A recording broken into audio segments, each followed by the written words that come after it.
Hi friends, good afternoon. Welcome to my channel. ಹೇಗಿದ್ದೀರಾ ಎಲ್ಲರೂ? ನಾನು ಚೆನ್ನಾಗಿದ್ದೀನಿ, ನೀವು ಚೆನ್ನಾಗಿದ್ದೀರಾ ಅಂತ ಅನ್ಕೋತೀನಿ. ನಾನಿವತ್ತು ಇನ್ನೊಂದು ಭಾಗ ಅಂದರೆ ಮಕ್ಕಳ ದಿನಾಚರಣೆಯ ಇನ್ನೊಂದು ಭಾಗವನ್ನು ಹಾಕ್ತೀನಿ ಅಂತ ಹೇಳಿದ್ದೆ. ಮೊದಲನೇ ಭಾಗದಲ್ಲಿ ನೋಡಿದ್ದೀರಿ. ಇವಾಗ ಎರಡನೇ ಭಾಗದಲ್ಲಿ ಈ ಥರ ಮಕ್ಕಳ ಕಲ್ಚರಲ್ ಆ್ಯಕ್ಟಿವಿಟೀಸ್ಗಳನ್ನು ಮಾಡಿದ್ವಿ. ಏನೇನು ಮಾಡಿದ್ವಿ, ಹೇಗೆ ಮಾಡಿದ್ವಿ, ಕಾರ್ಯಕ್ರಮದಲ್ಲಿ ಏನೆಲ್ಲ ಆಯಿತು, ಯಾಕಾಯಿತು ಅನ್ನೋದನ್ನು ಈ ಮುಂದೆ ವಿಡಿಯೋದಲ್ಲಿ ನೋಡ್ತಾ ಬನ್ನಿ. ವಿಡಿಯೋ ಇಷ್ಟ ಆದರೆ ಲೈಕ್ ಮಾಡಿ, ಶೇರ್ ಮಾಡಿ, ಹಾಗೆ ಕಮೆಂಟ್ಸ್ ಮಾಡೋದನ್ನು ಮರೆಯಬೇಡಿ. ಸಬ್ಸ್ಕ್ರೈಬ್ ಮಾಡಿದ್ದಿಲ್ಲ ಅಂದರೆ ನನ್ನ ಚಾನಲನ್ನು ಸಬ್ಸ್ಕ್ರೈಬ್ ಮಾಡ್ಕೊಳ್ಳಿ. ನೋಡಿ, ನಮ್ಮ ಮುದ್ದು ಪುಟಾಣಿಗಳ ಭಾವಚಿತ್ರಗಳನ್ನು ನೋಡಿದಿರಿ. ದಿನಾಚರಣೆಯನ್ನು ಮುಗಿಸ್ಕೊಂಡು ನಾವು ಮಕ್ಕಳಿಗೆ ಎಂಟರ್ಟೈನ್ಮೆಂಟ್ ಆಗಬೇಕು, ಮಕ್ಕಳಿಗೆ ಖುಷಿ ಆಗಬೇಕಂತ ನಾವು ಕಾರ್ಯಕ್ರಮಗಳನ್ನು ಹಮ್ಮಿಕೊಂಡಿದ್ವಿ. ಡ್ಯಾನ್ಸ್ ಆಗಲಿ, ಹಾಡು ಆಗಲಿ, ಸ್ಪೋರ್ಟ್ಸ್ಗಳಾಗಲಿ, ಗೇಮ್ಸ್ಗಳಾಗಲಿ, ಪ್ರತಿಯೊಂದೂ ಆಟಗಳನ್ನು ಆಡಿಸಿದ್ವಿ. ಯಾವ ಆಟ ಆಡಿದ್ರು, ಯಾವ ಮಕ್ಕಳು ಹೇಗೆಲ್ಲ ಆಡಿದ್ರು, ಆಟದಲ್ಲಿ ಮಕ್ಕಳೆಲ್ಲ ಏನು ಮಾಡ್ಕೊಂಡ್ರು ಅನ್ನೋದನ್ನು ಈ ವಿಡಿಯೋದಲ್ಲಿ ಮುಂದೆ ಹೋಗ್ತಾ ನೋಡಿ. ವಿಡಿಯೋವನ್ನು ಸ್ಕಿಪ್ ಮಾಡೋಕ್ಕೆ ಹೋಗಬೇಡಿ, ಪೂರ್ತಿಯಾಗಿ ನೋಡಿ. ಅಂದರೆ ಮೊದಲನೇ ಭಾಗ ನೋಡಿದ್ದೀರಿ ಅಂದರೆ ಇದು ಎರಡನೇ ಭಾಗದಲ್ಲಿ ಕೂಡ ತುಂಬ ಟ್ವಿಸ್ಟ್ ಆಗಿರುತ್ತೆ. ಹಾಗಾಗಿ ಈ ಎರಡನೇ ಭಾಗ ಕೂಡ ನೋಡಿ. ಇವಾಗ ನೋಡಿ, ನಾವು LKG ಮಕ್ಕಳಿಂದ ಅಂದರೆ ಚಿಕ್ಕ ಚಿಕ್ಕ ಪುಟಾಣಿಗಳಿಗೆ ಒಂದು ಗೇಮನ್ನು ಆಡಿಸಿದ್ವಿ. ಯಾವ ಥರ ಆಡಿದ್ರು, ಯಾವ ಥರ ನೋಡಿ, ಎಷ್ಟು ಜೋಶಲ್ಲಿದ್ದಾರೆ, ಎಷ್ಟು ಖುಷಿಯಿಂದ ಆಡಿದ್ರು ನೋಡಿ. ಅಷ್ಟೊಂದು ಆಟದಲ್ಲಿಯೂ ಕೂಡ ಅಷ್ಟೊಂದು ಆ್ಯಕ್ಟಿವ್ ಆಗಿದ್ದರು ಮಕ್ಕಳು. ನೋಡಿ, ರನ್ನಿಂಗನ್ನು ಹಚ್ಚಿದ್ವಿ. ಓಟದ ಸ್ಪರ್ಧೆಯಲ್ಲಿ ಯಾರು ಮುಂದೆ ಬರ್ತೀರಾ, ಹೇಗೆ ಓಡ್ತೀರಾ ಅಂತ ನೋಡಿ. ಯಾವ ಥರ ಒಂದೊಂದು ಮಕ್ಕಳು ಅರ್ಧದಲ್ಲಿಯೇ ಬಂದು, ಒಂದೊಂದು ಮಕ್ಕಳು ಕೊನೆವರೆಗೂ ಹೋಗಿ ಆಮೇಲೆ ಮತ್ತೆ ಹೋಗಿ ವಾಪಸ್ ಬರೋದಿತ್ತು. ಅದೇ ಥರ ಹೋಗಿ ಮತ್ತೆ ವಾಪಸ್ ಬಂದು ನಾನು ಮುಂದೆ ತಾನು ಮುಂದೆ ಅಂತ ಖುಷಿಯಾಗಿ ಆಟವನ್ನು ಆಡಿದರು. ಈ ಮಕ್ಕಳು ಬಂದುಬಿಟ್ಟು UKG ಮಕ್ಕಳು. ನೋಡಿ, ಕಪ್ಪೆ ಜಿಗಿತವನ್ನು ಹಚ್ಚಿದ್ವಿ. ಅವರು ಕಪ್ಪೆ ಜಿಗಿತ ಅಲ್ಲ, ರನ್ನಿಂಗು, ಓಟ, ಪ್ರತಿಯೊಂದು ಅದರಲ್ಲಿ ಎಲ್ಲ ಆಟಗಳನ್ನು ಆಡಿದರು ಅವರು. ನಮಗೆ ಕಪ್ಪೆ ಆಟ ಅಂತ ಅನ್ನಿಸ್ಲೇ ಇಲ್ಲ. ಹಾಗಾಗಿ ಆ ರೀತಿಯನ್ನು ಆಡಿದರು ಮಕ್ಕಳು. ನೋಡಿ, ಯಾವ ಥರ ಜಿಕ್ಕೊಂಡು ಬರ್ತವೆ ಕಪ್ಪೆಗಳ ಥರ, ನಾನು ಮುಂದೆ ತಾನು ಮುಂದೆ. ಒಂದೊಂದು ಮಕ್ಕಳು ಏನು ಮಾಡಿದ್ವು ಅಂತಂದರೆ ಓಡೋದೇ ಇರಲಿಲ್ಲ. ನಾನು ಮುಂದೆ ಬಂದು ನನಗೆ ಪ್ರೈಸ್ ಕೊಡಿ ಅಂತ ಮಕ್ಕಳು ಹಠ ಮಾಡ್ತಿದ್ದವು. ನೋಡಿ, ಯಾವ ಥರ ಅವರಿಗೆ ಖುಷಿ. ಆಟ ಅಂದರೆ ಅಷ್ಟೊಂದು ಖುಷಿ, ಭಾಗವಹಿಸೋದಿದೆಯಲ್ಲ ಅದು ಮುಖ್ಯ ಮಕ್ಕಳು. ನೋಡಿ, ಯಾವ ಥರ ಇನ್ನೊಂದು ಫಸ್ಟ್ ಸ್ಟ್ಯಾಂಡರ್ಡ್ ಮಕ್ಕಳನ್ನು ಆಟ ಹಚ್ಚಿದ್ವಿ. ಅವರು ಕುಂಟೆಬಿಲ್ಲೆ ಆಡಬೇಕು ಅಂತ ಅಂದರೆ ಹೋಗಿ ಧ್ವಜದ ಸ್ತಂಭಕ್ಕೆ ಹೋಗಿ ಮುಟ್ಟಿ ಮತ್ತೆ ರಿಟರ್ನ್ ಬರಬೇಕಿತ್ತು. ಅಲ್ಲಿ ಕೂಡ ಗಂಡು ಮಕ್ಕಳು ಕೂಡ ಭಾಗವಹಿಸಿದರು. ನೋಡಿ, ಯಾವ ರೀತಿ ಆಡಿದರು, ಯಾವ ರೀತಿ ಇದು ಮಾಡಿದರು. ಆಮೇಲೆ ಕುಂಟೆಬಿಲ್ಲೆ ಅನ್ನೋದು ಹೋಗಿ ಅವರು ರನ್ನಿಂಗ್ ಆಟನೇ ಮಾಡಿದರು. ಇದು ಸೆಕೆಂಡ್ ಸ್ಟ್ಯಾಂಡರ್ಡ್ ಮಕ್ಕಳು ಬಂದುಬಿಟ್ಟು ಲೆಮನ್ ಸ್ಪೂನನ್ನು ಆಡಿಸಿದ್ವಿ. ನೋಡಿ, ಯಾವ ಥರ ಆಡಿದರು. ಅವ್ರು ಏನು ಮಾಡ್ತಿದ್ರು, ಲೆಮನ್ ಬಿದ್ದ ತಕ್ಷಣ ಮತ್ತೆ ಎತ್ತಿಟ್ಕೊಂಡು ಅದೇ ಥರನೇ ಮತ್ತೆ ಮುಂದೆ ಹೋಗ್ತಿದ್ರು. ಇಲ್ಲ, ನಾನು ಅದು ಬೀಳಿಸಿರಲಿಲ್ಲ, ಹಂಗೆ ಎತ್ತಿಟ್ಕೊಂಡೆ, ಇದು ಕೂಡ ಕನ್ಸಿಡರ್ ಮಾಡಿ ಅಂತ ಮಕ್ಕಳು ಹಠ ಮಾಡ್ತಿದ್ವು. ನೋಡಿ, ಯಾವ ಥರ ಆಡಿದ್ದಾರೆ ಮಕ್ಕಳು. ಆಟದಲ್ಲಿ ಭಾಗವಹಿಸೋದು ಮುಖ್ಯ, ಆಡೋದು ಸೆಕೆಂಡ್ರಿ. ಅಷ್ಟೊಂದು ಆ್ಯಕ್ಟಿವ್ ಆಗಿ ಭಾಗವಹಿಸ್ತಾರಲ್ವ, ಅದು ಇಂಪಾರ್ಟೆಂಟ್. ಮಕ್ಕಳು ಭಾಗವಹಿಸೋದು. ಇನ್ನೊಂದು ಆಟ ಅಂತಂದರೆ ಅವರಿಗೆ ಪ್ರಿಯ. ಇದು ನೋಡಿ, ಸೆಕೆಂಡ್ ಸ್ಟ್ಯಾಂಡರ್ಡ್ ಮಕ್ಕಳು ಬಂದುಬಿಟ್ಟು ಬುಕ್ ಬ್ಯಾಲೆನ್ಸ್ ಮಾಡೋದಿತ್ತು. ಆ ಬುಕ್ ಬಿದ್ದರೂ ಕೂಡ ಹಾಗೆ ಎತ್ತಿಟ್ಕೋತಿದ್ರು ಅವರು. ಯಾಕಂತಂದರೆ ನಾನು ಮುಂದೆ ಹೋಗಬೇಕು ಅಂತ. ಅಂದರೆ ಬಿದ್ದಿರೋದು ಅವಕ್ಕೆ, ನಾನು ಬುಕ್ಸ್ ಬಿತ್ತು ಅಲ್ಲ, ಇದು ಆಟಕ್ಕೆ ಹಿಡಿಯಲ್ಲ ಅಂತೇಳಿ ಅವರು ಮಾಡ್ತಿರಲಿಲ್ಲ.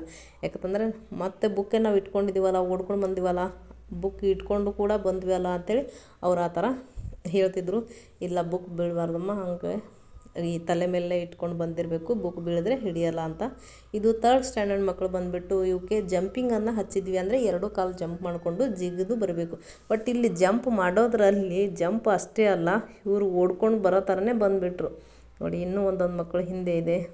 ಇದು 4th ಸ್ಟ್ಯಾಂಡರ್ಡ್ ಗರ್ಲ್ಸ್ ಬಂದುಬಿಟ್ಟು ಇವರಿಗೆ ಶಬ್ದ ಸಂಗ್ರಹ, ಅಂದರೆ 1 ನಿಮಿಷದಲ್ಲಿ ಇಷ್ಟೊಂದು ಶಬ್ದಗಳನ್ನು ಬರೀಬೇಕು ಅಂತ ಹೇಳಿದ್ವಿ. ಅದು ತಲೆ ಎತ್ತದೆ, ಸುತ್ತಮುತ್ತ ನೋಡದೆ ತಲೆ ಎತ್ತದೆ, ಅವ್ರು ಇನ್ನೊಂದು ಕೈ ಎತ್ತದೆ, ಶಬ್ದಗಳನ್ನು ಬರೀಬೇಕು. 1 ನಿಮಿಷದಲ್ಲಿ ಎಷ್ಟು ಶಬ್ದಗಳು ಸಂಗ್ರಹ ಮಾಡಿರ್ತಾರೋ ಅವರು ಈ ಆಟದಲ್ಲಿ ವಿನ್ನರ್ ಅಂತ ಹೇಳಿದ್ವಿ. ಇದು ಹುಡುಗಿಯರಿಗೆ ಮಾತ್ರ. ನೋಡಿ, ಯಾವ ಥರ ಬರೀತಿದ್ದಾರೆ. ಖುಷಿಯಾಗಿ ಆಯಿತು. ಅಂದರೆ ಇಷ್ಟು ನಿಮಿಷದಲ್ಲಿ ಶಬ್ದ ಸಂಗ್ರಹ ಮಾಡೋದು ಕಷ್ಟ ಅಲ್ವಾ, ಹಾಗಾಗಿ ಒಂದೊಂದು ಮಕ್ಕಳು ನಾನು ಮುಂದೆ ತಾನು ಮುಂದೆ ಅಂತ ಬರಿತಾಯಿದ್ರು. ನೋಡಿ, ಯಾವ ಥರ ಬರೀತಿದ್ದಾರೆ. ಆಟದಲ್ಲಿ ಭಾಗವಹಿಸಿದ್ರು. ಇವರು ದೊಡ್ಡ ಮಕ್ಕಳು, ಇವ್ರಿಗೆ ಶಬ್ದ ಸಂಗ್ರಹನೇ ಇರಲಿ ಅಂತ ಶಬ್ದ ಸಂಗ್ರಹ ಮಾಡಲಿಕ್ಕೆ ಹೇಳಿದ್ವಿ. ಅದು ರಾಂಗಾಗಿ ಬರೀಬಾರ್ದು, ರೈಟಲ್ಲೇ ಇರಬೇಕು. ಸರಿಯಾದ ಶಬ್ದಗಳನ್ನು ಯಾರು ಹೆಚ್ಚು ಬರೀತಾರೆ ಅವರು ಆಟದಲ್ಲಿ ವಿನ್ನರ್ಸ್ ಅಂತ ಹೇಳಿದ್ವಿ. ನೋಡಿ, ಯಾರು ಈ ಆಟದಲ್ಲಿ ಗೆದ್ದಿದ್ರು ಅಂತ ನಿಮಗೆ ಈ ವಿಡಿಯೋದಲ್ಲಿ ಗೊತ್ತಾಗ್ಬೋದು. ಈ ವಿಡಿಯೋವನ್ನು ಮುಂದೆ ನೋಡ್ತಾ ಬನ್ನಿ. ಫಸ್ಟ್, ಸೆಕೆಂಡ್, ಥರ್ಡ್ ಅಂತ ನಿಮಗೆ ಅರ್ಥ ಆಗುತ್ತೆ. ನೋಡಿ ಯಾವ ಥರ ಬರೀತಿದ್ದಾರೆ ಅಂದರೆ ಒಂದು ನಿಮಿಷದಲ್ಲಿ ಇಂತಿಷ್ಟು ಬರೀಬೇಕಾಗಿತ್ತು. ನೋಡಿ ಮೊದಲನೇದವಳು ಇವಳು ಜಾಹ್ನವಿ ಅಂತ ಮೊದಲನೇ ನಂಬರ್. ಆಮೇಲೆ ಸೆಕೆಂಡಲ್ಲಿ ಟೈ ಆಗಿತ್ತು ಅಂದರೆ ಇಬ್ಬರು ಸೇಮ್ ನಂಬರ್ಸ್ ಬರೆದಿದ್ರು. 7 ವರ್ಡ್ಸ್ಗಳನ್ನು ಬರೆದಿದ್ರು. ಇವರು ನೋಡಿ ಹುಡುಗರ ವಿಭಾಗದಿಂದ ಇವರಿಗೆ ವರ್ಡ್ಸ್ಗಳು ಹೇಳಿರಲಿಲ್ಲ, ಮಗ್ಗಿಗಳನ್ನು ಬರೆಯಲಿಕ್ಕೆ ಹೇಳಿದ್ವಿ. ಅಂದರೆ ಟೇಬಲ್ಸ್ಗಳನ್ನು ಬರೀಬೇಕು. 1 ನಿಮಿಷದಲ್ಲಿ ಯಾರು ಟೇಬಲ್ಸ್ಗಳನ್ನು ಕಂಪ್ಲೀಟ್ ಮಾಡ್ತಾರೋ, ಅಂದರೆ ಎಷ್ಟು ಸಾಲುಗಳನ್ನು ಹೆಚ್ಚಾಗಿ ಬರೀತಾರೋ ಅದು ತಪ್ಪದೇನೆ ಮಗ್ಗಿಗಳನ್ನು ಬರೀಬೇಕು ಅಂತ ಹೇಳಿದ್ವಿ. ಇವರು ಒಬ್ಬರನ್ನೊಬ್ಬರು ನೋಡದೆ ಮಗ್ಗಿಗಳನ್ನು ಬರೆದಿದ್ದಾರೆ. ಅಂದರೆ ಈ ಥರ ಕಾಂಪಿಟೇಷನ್ ಮಾಡಿದ್ರೆ ಮಕ್ಕಳಿಗೆ ಶಬ್ದ ಸಂಗ್ರಹವೂ ಆಗುತ್ತೆ, ಆಮೇಲೆ ಅದ್ರ ಬಗ್ಗೆ ನಾವು ಇಷ್ಟು ಬೇಗ ಬರೆದು ಮುಗಿಸ್ಬೋದು ಅಂತ ಮಕ್ಕಳಿಗೆ ಅಂಡರ್ಸ್ಟ್ಯಾಂಡ್ ಆಗುತ್ತೆ. ಹಾಗಾಗಿ ನಾವು ಈ ಮಕ್ಕಳಿಗೆ ಟೇಬಲ್ಸ್ಗಳನ್ನು ಹೇಳಿದ್ವಿ. ಅವು ಮಕ್ಕಳು ಟೇಬಲ್ಸನ್ನು ಬರಿತಿದ್ರು. ನೋಡಿ ಯಾವ ಥರ ಬರೀತಿದ್ದಾರೆ ಅಂತ. ನಾನು ಮುಂದೆ ಅಂತ ಅಂದರೆ ಒಬ್ಬರಿಗೊಬ್ಬರು ತೋರಿಸದೇನೆ, ಬಾಯಿಯಿಂದ ಹೇಳ್ದೇನೆ ಅವರು ಮೈಂಡಲ್ಲಿನೇ ಇಟ್ಕೊಂಡು ಬರಿತಾ ಇರಬೇಕು. ಹಾಗಾಗಿ ತಪ್ಪಲ್ಲಿ ಬರೆದ್ರೆ ಕನ್ಸಿಡರ್ ಮಾಡಲ್ಲ ಅಂತ ಹೇಳಿದ್ವಿ. ಒಂದೇ ಮಗ್ಗಿಯಲ್ಲಿ ಒಂದು ಸಂಖ್ಯೆ ತಪ್ಪಾದರೆ ಆ ಮಗ್ಗಿ ಫುಲ್ ಆ ಲೈನನ್ನು ನಾವು ಕನ್ಸಿಡರ್ ಮಾಡಲ್ಲ ಅಂತ ಹೇಳಿದ್ವಿ. ನೋಡಿ 1 ನಿಮಿಷ ಮುಗೀತು. ಈಗ ಯಾವ ಮಗ್ಗಿಯಲ್ಲಿ ಯಾರು ಪ್ರಥಮ ದ್ವಿತೀಯ ಅಂತ ನೋಡೋಣ. ಅಂದರೆ 3 ಜನ ಸೇಮ್ ನಂಬರ್ಸಲ್ಲಿ ಬರೆದಿದ್ರು. ಅಂದರೆ ಅಷ್ಟು ಲೈನ್ಗಳು ಅಂದರೆ 4, 5, 6 ಲೈನ್ಸ್ಗಳನ್ನು ಬರೆದಿದ್ರು. ಅದರಲ್ಲಿ 3 ಜನರನ್ನು ಆಯ್ಕೆ ಮಾಡ್ಕೊಂಡ್ವಿ. ಇವಾಗ 5th ಸ್ಟ್ಯಾಂಡರ್ಡ್ ಕಡೆಯಿಂದ ಗೇಮ್ ಬಂದುಬಿಟ್ಟು ಮ್ಯೂಸಿಕಲ್ ಚೇರನ್ನು ಆಡಿಸಿದ್ವಿ. ಅದರಲ್ಲಿಯೂ ಕೂಡ ಇಷ್ಟೊಂದು ಮಕ್ಕಳು ತುಂಬ ಆ್ಯಕ್ಟಿವ್ ಆಗಿ ಆಟ ಆಡಿದರು. ನೋಡಿ ಯಾವ ಥರ ಆಡಿದ್ರು ಅಂತ. ತುಂಬ ಎಂಜಾಯ್ನ ಮಾಡಿದ್ದಾರೆ. ಯಾಕಂದರೆ ಮಕ್ಕಳ ದಿನಾಚರಣೆ, ಅವರಿಗೆ ಅವತ್ತಿನ ದಿನ ಖುಷಿ ಕೊಡಬೇಕಲ್ವ ನಾವು. ಹಾಗಾಗಿ ಖುಷಿ ಕೊಡೋಗೋಸ್ಕರ ನಾವು ಮಕ್ಕಳನ್ನು ಅವ್ರು ಏನು ಹೇಳ್ತಾರೋ ಎಲ್ಲದಕ್ಕೂ ಜೈ ಅಂತ ಹೇಳ್ತಿದ್ವಿ. ಯಾಕಂತಂದರೆ ಅವರಿಗೆ ಇದು ಬೇಡ ಅಂತಂದಾಗ ಇವತ್ತು ನಮ್ಮ ಮಿಸ್ ಬೇಡ ಅಂತ ಹೇಳಿದರು, ಈ ಥರ ಹೇಳಿದರು. ನಾವು ಆಟ ಆಡಬೇಕಾಗಿತ್ತು ಅಂತ. ಅಂದರೆ ಬೇರೆ ಸ್ಕೂಲ್ ಮಕ್ಕಳು ಡಿಸ್ಕಷನ್ ಮಾಡುವಾಗ ಈ ನಮ್ಮ ಸ್ಕೂಲಲ್ಲಿ ಇದು ಮಾಡಿಸಿದ್ರು, ನಮ್ಮ ಸ್ಕೂಲಲ್ಲಿ ಇದು ಮಾಡಿಸಿಲ್ಲ ಅಂತ ಹೇಳಬಾರ್ದು ಅನ್ನೋಗೋಸ್ಕರ ಮಕ್ಕಳು ಯಾವ ವಿಷಯವನ್ನು ಹೇಳ್ತಾರೆ, ಯಾವ ಮಾತನ್ನು ಹೇಳ್ತಾರೆ ಅದು ಪ್ರತಿಯೊಂದಕ್ಕೂ ಎಸ್ ಅಂತಲೇ ಹೇಳಿದ್ವಿ. ಯಾಕಂದರೆ ಅವರಿಗೆ ಅವತ್ತಿನ ದಿನ ಬೇಜಾರಾಗಬಾರ್ದು ಅನ್ನೋಗೋಸ್ಕರ ಅವ್ರು ಏನೆಲ್ಲ ಹೇಳಿದಕ್ಕೂ ಎಲ್ಲದಕ್ಕೂ ಒಪ್ಕೊಳ್ತಾ ಇದ್ವಿ. ನೋಡಿ ಯಾವ ಥರ ಖುಷಿಯಿಂದ ಆಡ್ತಿದ್ದಾರೆ. ಅಂದರೆ ಮತ್ತೆ ರಿಟರ್ನ್ ಬಂದು ಮತ್ತೆ ಚೇರಲ್ಲಿ ಕೂಡಬಾರ್ದು ಅಂತ ಹೇಳಿದ್ವಿ. ಅದೇ ಥರನೇ ರೂಲ್ಸ್ ಫಾಲೋ ಮಾಡಿ ಆಡ್ತಿದ್ರು. ನೋಡಿರಿ ಮ್ಯೂಸಿಕ್ ಹಾಕಿದ್ವಿ, ಬಟ್ ನಾನು ಇಲ್ಲಿ ಮ್ಯೂಸಿಕ್ ಆ್ಯಡ್ ಮಾಡಲಿಲ್ಲ. ನಾನು ವಾಯ್ಸ್ ರೆಕಾರ್ಡಲ್ಲೇ ಕೊಡ್ತಾಯಿದ್ದೀನಿ. ಮ್ಯೂಸಿಕ್ ಆ್ಯಡ್ ಮಾಡೋದು ಬೇಡ ಅಂತ ಅನ್ನಿಸ್ತು. ಹಾಗಾಗಿ ನೋಡಿ ಯಾವ ಥರ ಆಡ್ತಿದ್ದಾರೆ. ಅವರು ಒಂದು ಸಲ ಒಂದು ರೌಂಡ್ ಹಾಕಿದ್ರೆ ತಲೆ ಸುತ್ತು ಬರ್ತಾಯಿತ್ತು. ಪಾಪ ಅನ್ನಿಸ್ತಿತ್ತು. ಅಂದರೆ ಆದರೂ ಕೂಡ ಅವ್ರಿಗೆ ತಲೆ ಸುತ್ತು ಆಯಾಸ ಅಂದ್ಕೊಂಡು ಮಾಡ್ತಾನೆ ಇರಲಿಲ್ಲ. ಅವರು ಖುಷಿಯಿಂದ ಎಂಜಾಯ್ ಮಾಡಿಕೊಂಡು ಗೇಮನ್ನು ಆಡ್ತಿದ್ರು. ನೋಡಿ ಯಾವ ಥರ ಆಡ್ತಿದ್ದಾರೆ ಅಂತ. ಅಂದರೆ ನಾನು ಮುಂದೆ ಅಂತ ಅಂದರೆ ನಾನು ವಿನ್ ಆಗಬೇಕು, ನೀನು ವಿನ್ ಆಗಬೇಕು, ನೀವು ವಿನ್ ಆಗಬೇಕು ಅನ್ನೋದು ಇಲ್ಲಿ ಮ್ಯಾಟ್ರ್ ಆಗಲ್ಲ. ನಾನೇ ಗೆಲ್ಲಬೇಕು ಅನ್ನೋದು ಪ್ರತಿಯೊಬ್ಬರಿಗೂ ಕೂಡ ಇರುತ್ತೆ. ಹಾಗಾಗಿ ಇಷ್ಟು ಚಿಕ್ಕ ಮಕ್ಕಳಲ್ಲಿಯೂ ಕೂಡ ನಾನೇ ವಿನ್ ಆಗಬೇಕು, ನನ್ನನ್ನೇ ಗೆಲ್ಲಬೇಕು, ನಾನೇ ಗೆಲ್ಲಬೇಕು ಅನ್ನೋದು ತುಂಬ ಇರುತ್ತೆ. ಹಾಗಾಗಿ ಈ ಥರ ಆಡ್ತಿದ್ರು ಮಕ್ಕಳು. ನೋಡಿ ಯಾವ ಥರ ಆಡ್ತಿದ್ದಾರೆ. ಇವಾಗ 11, 12 ಇದ್ದಲ್ಲಿ ಬಂದು 6 ಮೆಂಬರ್ಸ್ ಆದರು.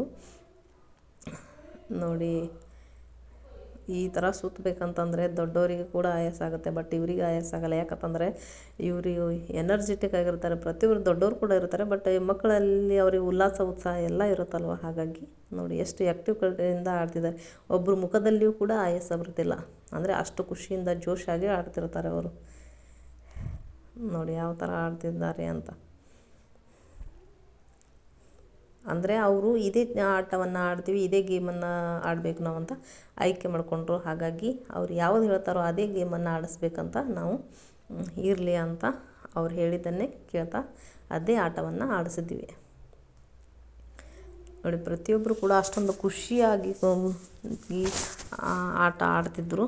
ಹಾಗಾಗಿ ಇನ್ನು ಮೊದಲನೇ ಭಾಗದಲ್ಲಿ ಇದು ವಿಡಿಯೋ ಕೂಡ ಆ್ಯಡ್ ಮಾಡ್ತಿದ್ದೆ, ಲಾಂಗ್ ಆಗುತ್ತೆ ಅಂತ ಬೇಡ ಅಂತೇಳಿ ಭಾಗ 2 ಮಾಡಿ ಭಾಗ 2ದಲ್ಲಿ ಬರೀ ಆ್ಯಕ್ಟಿವಿಟೀಸ್ಗಳನ್ನು ಅಷ್ಟೇ ಹಾಕಿದ್ದು. ಮೊದಲ ಭಾಗದಲ್ಲಿ ಆಚರಣೆಯ ಬಗ್ಗೆ ಹಾಕಿದ್ವಿ. ಇವಾಗ ನೋಡಿ ಗೇಮ್ಸ್ಗಳನ್ನು ಮುಗೀತು, ಆ್ಯಕ್ಟಿವಿಟೀಸ್ಗಳನ್ನು ಮುಗೀತು. ಇವಾಗ ಬಂತು ನಮ್ಮದು ಡಾನ್ಸ್ ಕ್ಲಾಸ್ ಅಂತಂದರೆ ಅವರು ಹಾಡು ಹೇಳ್ತೀನಿ, ಸಾಂಗ್ ಹಾಕಿ ನಾವು ಡ್ಯಾನ್ಸ್ ಮಾಡ್ತೀವಿ ಅಂತ ಹೇಳಿದ್ರು. ಸದ್ಯಕ್ಕೆ ಇವಾಗ ತುಂಬ ವೈರಲ್ ಆಗಿರೋ ಹಾಡು ಅಂತಂದರೆ ಲಂಗ ದಾವಣಿಯಲ್ಲಿ ಮಸ್ತ್ ಕಾಣ್ತಿ ಲಾವಣ್ಯ ಅನ್ನೋದು ಇದೆಯಲ್ಲ, ಆ ಸಾಂಗಿಗೆ ಈ ಮಕ್ಕಳನ್ನು ಡ್ಯಾನ್ಸ್ ಮಾಡಿದರು. ಅದು ಕೂಡ ನಾವು ಕರೆಯೋದೇನೆ, ಮಿಸ್ ನಾವು ಈ ಡ್ಯಾನ್ಸ್ ಮಾಡ್ತೀವಿ, ಆ ಡ್ಯಾನ್ಸ್ ಮಾಡ್ತೀವಿ ಅಂತ ಅವ್ರು ತಮ್ಮ ಯಾವ್ದು ಹಾಡು ಹೇಳ್ತಾರೋ ಅದೇ ಹಾಡವನ್ನು ಹಾಕಿ ಅವರಿಗೆ ಕುಣಿಸ್ತಾ ಇದ್ವಿ. ನೋಡಿ ಎಷ್ಟು ಖುಷಿಯಾಗಿ ಮಾಡ್ತಿರೋ ಬಟ್ ಈ ಕ್ಲಾಸಲ್ಲಿರೋ ಸ್ಟ್ರಿಕ್ಟು, ಕ್ಲಾಸಲ್ಲಿರೋ ಸಿಸ್ಟಮೆಟಿಕ್ಕು, ಕ್ಲಾಸಲ್ಲಿರೋ ಅಷ್ಟು ಸಿನ್ಸಿಯರಿಟಿ, ಬಟ್ ಇವಾಗ ಎಂಜಾಯ್ ಮಾಡೋ ಟೈಮಲ್ಲಿ ಕ್ಲಾಸು, ಬಟ್ ಇವಾಗ ಎಂಟರ್ಟೈನ್ಮೆಂಟ್ ಮಾಡೋ ಟೈಮಲ್ಲಿ ನಾವು ಕೂಡ ಮಕ್ಕಳಿಗೆ ಮಕ್ಕಳಾಗಿದ್ರೇ ಅವರಿಗೂ ಕೂಡ ಖುಷಿ. ಯಾಕಂತಂದರೆ ಇಲ್ಲಿ ಕೂಡ ನಾವು ಸ್ಟ್ರಿಕ್ಟು ಹಾಗೆ ಹೀಗೆ ಮಾಡಿದರೆ ಅವರು ಯಾವ ಇದರಲ್ಲಿನೂ ಭಾಗವಹಿಸಲ್ಲ. ಹಾಗಾಗಿ ಅವ್ರು ಏನು ಹೇಳ್ತಾರೋ ಅವ್ರು ಹಾಗೇನೆ ಕೇಳಬೇಕು. ಕ್ಲಾಸಲ್ಲಿಯೂ ಕೂಡ ತರಗತಿ ವಿಷಯಗಳು ಮಾಡುವಾಗ ಕೂಡ ಅವರ ಲೈನ್ ಪ್ರಕಾರನೇ ನಾವು ಹೋಗಬೇಕು. ಅಂದರೆ ವಿಷಯ ಜ್ಞಾನವನ್ನು ಅವರಿಗೆ ತುಂಬಿಸಬೇಕು. ಹಾಗಾಗಿ ಇಲ್ಲಿ ಕೂಡ ಅವರಿಗೆ ಮುಜುಗರ ಅನ್ನಿಸ್ಬಾರ್ದು ಅಂತ ಮಕ್ಕಳಿಗೆ ಮಕ್ಕಳಾಗಿ ನಾವು ಅವ್ರ ಜೊತೆ ಫ್ರೆಂಡ್ಲಿ ಆಗಿ ಈ ಆಟವನ್ನು ಆಡಿಸಿದ್ವಿ. ಅವ್ರು ಡ್ಯಾನ್ಸ್ ಅಂದರೆ ಡ್ಯಾನ್ಸೇ, ಹಾಡು ಅಂದ್ರೆ ಹಾಡು, ಪ್ರತಿಯೊಂದು ಕೂಡ ಅವ್ರು ಹೇಳ್ದಂಗೆ ಮಾಡಿದ್ವಿ. ನೋಡಿ ಯಾವ ಥರ ಕುಣಿತಿದ್ದಾರೆ ಅವರು ಅಂತ. ಅವ್ರು ಏನು ಅದು ಯಾವುದು ಮನಸ್ಸಿಗೆ ಬರುತ್ತೆ, ಯಾವ ಸ್ಟೆಪ್ ಬರುತ್ತೋ ಅವ್ರ ತಲೆಯಲ್ಲಿ ಏನು ತಿಳಿಯುತ್ತೆ, ಯಾವುದು ಎಲ್ಲ ಸ್ಟೆಪ್ ಹಾಕಿಬಿಟ್ಟು ಮಜ್ಜಾ ಮಾಡಿ ಡ್ಯಾನ್ಸನ್ನು ಮಾಡಿದರು. ನೋಡಿ ತುಂಬ ಖುಷಿಯಾಯಿತು ಮಾಡಿಕೊಂಡು ಹಾಡವನ್ನು ಹೇಳಿ ಡ್ಯಾನ್ಸನ್ನು ಮಾಡಿ. ನೋಡಿ ಲಂಗ ದಾವಣಿ ಮಸ್ತ್ ಕಾಣ್ತಿಲ್ಲ ಲಾವಣ್ಯ ಅನ್ನೋದು ಸದ್ಯಕ್ಕೆ ಇವಾಗ ತುಂಬ ವೈರಲಲ್ಲಿದೆ ಅಲ್ವ. ಅದೇ ಸಾಂಗಿಗೆ ನಾವು ಮಾಡ್ತೀವಿ ಅಂತಂದ್ರೆ ಸರಿ ಓಕೆ ಮಾಡಿ ಅಂತ ಹೇಳಿದ್ವಿ. ಯಾಕಂದರೆ ಅದು ಮಾಡಿ ಇದು ಮಾಡಿ ಅಂದರೆ ಇಲ್ಲ ಟೀಚರ್ ನಮ್ಮದು ನಮ್ದು ಇದೇ ಇಷ್ಟ ಅಂತ ಅಂದಾಗ ಏನು ಮಾಡೋಕ್ಕಾಗಲ್ಲ. ಅವ್ರ ಇಷ್ಟ ಪ್ರಕಾರನೇ ಹೋಗ್ಬೇಕಲ್ವ ನಾವು. ಅದು ಬೇರೆ, ಇವತ್ತು ಮಕ್ಕಳ ದಿನಾಚರಣೆ ಅಂದರೆ ಮಕ್ಕಳು ಏನು ಹೇಳ್ತಾರೆ ಅದೆಲ್ಲ ನಾವು ಕೇಳಲೇಬೇಕು.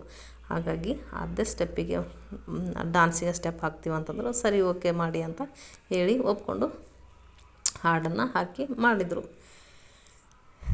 ನೋಡಿ ಯಾವ ಥರ ಮಾಡ್ತಿದ್ದಾರೆ ಅಂತ. ಚೂರು ಕೂಡ ಎಷ್ಟೇ ನಿಮಿಷಗಳು ಕುಣಿದ್ರೂ ಕೂಡ ಅವರಿಗೆ ಒಂದು ಚೂರು ಆದಷ್ಟು ಆಯಾಸ ಅನಿಸಲ್ಲ. ಅದೇ ಮೇನ್ ಇಂಪಾರ್ಟೆಂಟ್ ಇಲ್ಲಿ. ಯಾಕಂತಂದರೆ ನಾವು ಸ್ವಲ್ಪ ಸ್ಟೆಪ್ ಹಾಕುವಾಗ ಒಂದು ಮಿಸ್ ಆಗುತ್ತೇನೋ ಅಥವಾ ಬೀಳ್ತೀವೇನೋ ಅಂತ ದೊಡ್ಡವರಿಗೆ ಅನಿಸುತ್ತೆ. ಬಟ್ ಇವರಿಗೆ ಆಗಲ್ಲ. ಯಾಕಂತಂದರೆ ಅವರು ಎಷ್ಟು ಸಾಂಗ್ ಸ್ಟಾರ್ಟಿಂಗ್ ಹಿಡಿದು ಕೊನೆವರೆಗೂ ಕೂಡ ಸ್ಟೆಪ್ ಹಾಕಿದ್ರು ಅವ್ರಿಗೆ ಆಯಾಸ ಅನಿಸಲ್ಲ. ಅಷ್ಟು ಎನರ್ಜೆಟಿಕ್ಕಾಗಿ ಕುಣಿತಿರ್ತಾರೆ ಮಕ್ಕಳು. ನೋಡಿ ಯಾವ ಥರ ಮಾಡ್ತಿದ್ದಾರೆ ಅಂತ. ಖುಷಿ ಅಲ್ವಾ ಅವರಿಗೂ ಕೂಡ. ಹಬ್ಬ ಅಂದರೆ ಹಬ್ಬ. ಅದು ಬೇರೆ ಸ್ಕೂಲಲ್ಲಿ ಯಾವುದಾದ್ರೂ ಆ್ಯಕ್ಟಿವಿಟೀಸ್ ಮಾಡ್ತೀವಿ, ಫಂಕ್ಷನ್ಗಳನ್ನು ಮಾಡ್ತೀವಿ ಅಂತಂದರೆ ಅವರಿಗೆ ತುಂಬ ಖುಷಿ ಕೊಡುತ್ತೆ ಇದು. ನೋಡಿ ಯಾವ ಥರ ಮಾಡ್ತಿದ್ದಾರೆ ಅಂತ. ಅವರು ಸಡನ್ನಾಗಿ ಬಂದು ಕುಣಿತಿರೋದು, ಅಂದರೆ ಸ್ಟೆಪ್ ಅವ್ರು ಏನು ಹೇಳ್ತಾರೋ ಅದೇ ಫೈನಲಲ್ಲಿ. ನೋಡಿ ಯಾವ ಥರ ಮಾಡ್ತಿದ್ದಾರೆ ಅಂತ. ಅದು ಮ್ಯೂಸಿಕ್ ಬಂದಾಗ ಬೇರೆ ಹಾಗೆ ಹೀಗೆ ಅಂತ. ಇದು ಬಂದುಬಿಟ್ಟು ಸ್ಪಂದನ ಅಂದರೆ ಫುಲ್ ರಬ್ಬರ್ ಬ್ಯಾಂಡ್ ಇದ್ದ ಥರ, ಫುಲ್ ಅವಳ ಬಾಡಿನೇ ರಬ್ಬರ್ ಸ್ಟಿಕ್ ಇದ್ದ ಥರ ನೋಡಿ. ಯಾಕಂತಂದರೆ ನಾವು ಯಾವ ಥರ ತಿರುಗಾಡಿಸ್ತೀವೋ ರಬ್ಬರನ್ನು ಅದೇ ಥರ ಕುಣಿಯುತ್ತೆ ಅವಳ ಬಾಡಿ. ನೋಡಿ ಇರೋದು ಇಷ್ಟು ಚೋಟದ ಹುಡುಗಿ ಈ ಥರ ಡ್ಯಾನ್ಸ್ ಮಾಡುತ್ತೆ ಪ್ರತಿಯೊಂದು. ಅದು ಬೇರೆ ತನ್ನ ಬಾಯಿ ಮೂಮೆಂಟಿಂದನೇ ಫಸ್ಟ್ ಸಾಂಗ್ ಹಿಡಿದು ಕೊನೆವರೆಗೂ ಲಿಪ್ ಮೂಮೆಂಟ್ ಮಾಡ್ತಿರ್ತಾಳೆ. ಯಾಕಂದರೆ ಲಿಪ್ ಮೂಮೆಂಟ್ ಅಷ್ಟೇ ಅಲ್ಲ, ಆ ಸಾಂಗನ್ನು ಫುಲ್ ಹಾಡ್ತಿರ್ತಾಳೆ ಅವಳು. ಅಂದರೆ ಇದು ರಾರ ರಕ್ಕಮ್ಮಗೆ ಡ್ಯಾನ್ಸ್ ಮಾಡ್ತಿರ್ತಾಳೆ ಇವರು. ನೋಡಿ ಯಾವ ಥರ ಮಾಡ್ತಾರೆ, ಎಷ್ಟು ಎನರ್ಜೆಟಿಕ್ ಇದು. ಅದು ಬೇರೆ ನಾವು ಒಂದು ಸಾಂಗಿಗಲ್ಲ 2 ಸಾಂಗಿಗೆ ಹೀಗೆ ಹಿಂದೆ ಮುಂದೆ ಸಾಂಗ್ ಹಾಕಿದ್ರು ಕೂಡ ಪ್ರತಿಯೊಂದನ್ನು ಸ್ಟೆಪ್ ಹಾಕ್ತಿದ್ಲು ಅವಳು. ಅಷ್ಟು ಚೆನ್ನಾಗಿ ಮಾಡ್ತಿತ್ತು ಹುಡುಗಿ ನೋಡಿ. ಮತ್ತು ಅದು ಬೇರೆ ಯಾವ ಸಾಂಗ್ ಹಾಕಿದ್ರು ಕೂಡ ಪ್ರತಿಯೊಂದು ಸಾಂಗ್ ಕೂಡ ಹಾಡ್ತಿದ್ದಳು ಅವಳು. ಅವಳೇ ಹಾಡೇ ಸ್ಟೆಪ್ ಹಾಕ್ತಿದ್ದಳು ಅವಳು. ಒಂದು ಸ್ಟೆಪ್ಪು ಕೂಡ ಹೆಂಗೆ ಸಿನಿಮಾದಲ್ಲಿ ಸ್ಟೆಪ್ ಹೇಗಿರುತ್ತೋ ಅದೇ ಥರನೇ ಸ್ಟೆಪ್ ಹಾಕ್ತಿತ್ತು ಹುಡುಗಿ. ನೋಡಿ ಯಾವ ಥರ ಮಾಡ್ತಿದ್ದಾಳೆ, ರಬ್ಬರ್ ಸ್ಟಿಕ್ ಇದ್ದ ಥರ ಅಂತ ಹೇಳಿಲ್ವ, ಅದೇ ಥರನೇ ಮಾಡ್ತಿದ್ದಾಳೆ ಅವಳು ನೋಡಿ. ಇವಳಿಗೆ ಏನಾದರೂ ಡ್ಯಾನ್ಸ್ ಕ್ಲಾಸಿಗೆ ಹಾಕಿದ್ರೆ ಡ್ಯಾನ್ಸರ್ ಆಗೋದಂತೂ ಖಚಿತ. ಆ ಥರ ಡ್ಯಾನ್ಸ್ ಇದ್ದಳು. ಇಷ್ಟೇ ವಯಸ್ಸಿನಲ್ಲಿ ಈ ಥರ ಡ್ಯಾನ್ಸ್ ಅಂತಂದರೆ ಏನು.